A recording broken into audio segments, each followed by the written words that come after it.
చంద్రబాబు నాయుడిని నమ్ముకొని రైతాంగం నట్టేట మునిగిపోయిందని నెల్లూరు జిల్లా రైతాంగం ఆగ్రహం వ్యక్తం చేస్తుంది. పెట్టుబడి సాయం ఇవ్వక అప్పుల ఊబులో ఊరుకుపోతున్నామని ఆవేదన వ్యక్తం చేస్తున్న రైతులతో నెల్లూరు నుంచి మా ప్రతినిధి వెంకట్ మరింత సమాచారం అందిస్తారు. కూటమి ప్రభుత్వం అన్నదాతలను దగా చేస్తుంది. పెట్టుబడి సాయం కూడా ఇవ్వకపోవడంతో రైతులు అప్పుల ఊబిలో కూరుకుపోతున్నారు. అదే దీనికి సంబంధించి మనతో కొంతమంది రైతులతో పాటు రైతు సంఘ నాయకులు కూడా ఉన్నారు. వారితో మాట్లాడదాం.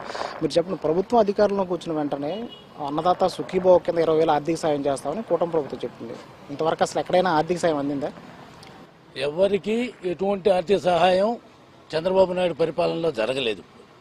గతంలో చూసాం, జగన్మోహన్ రెడ్డి గారు ముఖ్యమంత్రి అయిన తర్వాత 2019లో వ్యవసాయాన్ని పండగ వాతావరణం చేయాలని చెప్పి ఉద్దేశంతో పెట్టుబడి సహాయం కింద 12,500 రూపాయల లెక్కన 4 దఫాలుగా ఇస్తానని చెప్పి మేనిఫెస్టోలో పెట్టాడు 2019లో.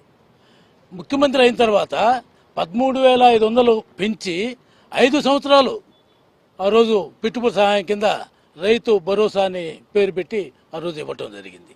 అదేవిధంగా పంటల బీమా అయితేనేమి, ఇన్పుట్ సబ్సిడీ అయితేనేమి, ఈ ప్రకృతి వైపరీత్యాలు ఏదన్నా వస్తే వెంటనే దానికి పరిహారం కింద రైతులకు ఆ రోజు ఇస్తున్న పరిస్థితి చూసాం.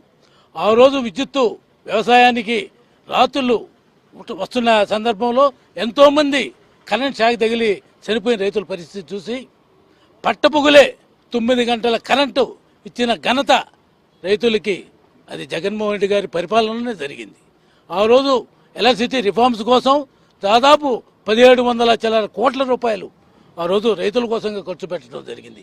ఇటువంటి మంచి కార్యక్రమాలు పెట్టి రైతుల ఇంటి ముంగిటే రైతు భరోసా కేంద్రాలు పెట్టి వాళ్ళకి ఎరువులైతేనేమి, పెస్టిసైడ్స్ అయితేనేమి మొత్తం కూడా వాళ్ళ ఇంటి ముందే ఇస్తున్న పరిస్థితి, ఆ ఎంఆర్పి రేట్లకే ఇచ్చిన పరిస్థితి మనం చూసాం.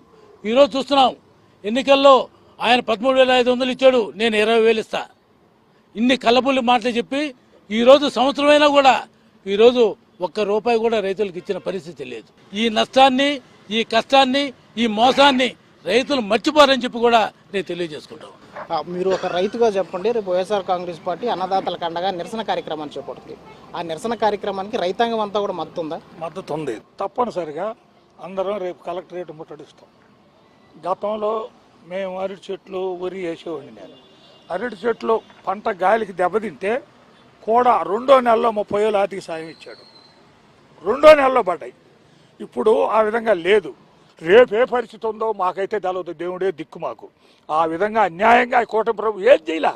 20,000 రైతుకి అన్నాడు, యాడిచ్చాడు రైతుకి 20,000? ఒక్క రైతుకి ఇలా. ఇన్పుట్ సబ్సిడీ ఆడని ఇచ్చాడు, దెబ్బతిన్నోటికి. నారుమళ్ళు పోయిన ఎల్లవలో మొత్తం నారుమళ్ళు పోయింది. ఎవరికన్నా విత్తనపు గింజ కూడా సబ్సిడీలో ఇలా.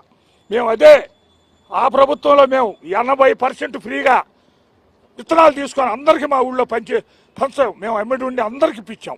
ఇప్పుడు ఆ దాఖలాలు లేవు. అందువల్ల కూటమి అన్ని మోసాలు.